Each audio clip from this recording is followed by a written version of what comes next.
বিশ্বাস কর ভাই, তুই আমাকে নামা এই মাঠে, আমি একাই 100। আমি এইসব মাঠে আমি পুরো মাঠ চষে খেলে দেবো ভাই। এইসব মাঠে আমার থেকে ভালো পারফরমেন্স আর কেউ দিতে পারবে না ভাই।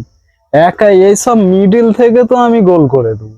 মিডিল থেকে কি, তুই আমাকে যদি সাইডে খেলাস, সাইডে তুই আমাকে ব্যাক আমাকে পাস দিবে বল, ব্যাক থেকে আমি মানে সাইড থেকে আমি বল একজনকে ডজ করেই শট টেনে দেবো গোলে। ঠিক আছে, তুই আমাকে ভাই শুধু খেলা আজকে। ঠিক আছে, তুই যদি তুই বলছিস তাহলে তুই খেল, দেখি তুই কি করিস। 1 ঘন্টা পরে। কি হলো রে ভাই, আর কিসের দোষ দিবি, মাঠের না বলের? না ভাই, মাঠ মাঠ ভালো ছিল, বলও ভালো ছিল ভাই, কিন্তু আহ, এত বলটা এত ভালো ছিল যে আমি শট মারছি কিন্তু বল কাটছে না ভাই, সেই কারণে বলে যাচ্ছে না। আর মাঠ এত ভালো ছিল ভাই, ওরা আমাকে ডিবলিং করে নিচ্ছে আর আমি ওদেরকে ডিবলিং করতে যাচ্ছি। বল আমি যেদিকে বাড়াচ্ছি বল সেদিকেই চলে যাচ্ছে ভাই।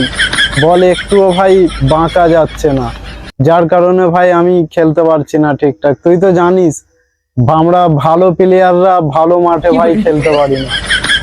একটু মাঠটা যদি একটু খারাপ হতো তাহলে তুই দেখতিস ভাই, আর বলটা যদি একটু খারাপ হতো তাহলে তুই শুধু আমার খেলাটা দেখতিস। ঠিক আছে, এর পরের বার থেকে আমাকে তুই খারাপ মাঠে নিয়ে যাবি ভাই, খেলাটা শুধু দেখবি। আমরা ভালো প্লেয়াররা খারাপ মাঠ ছাড়া খেলতে পারি না ভাই।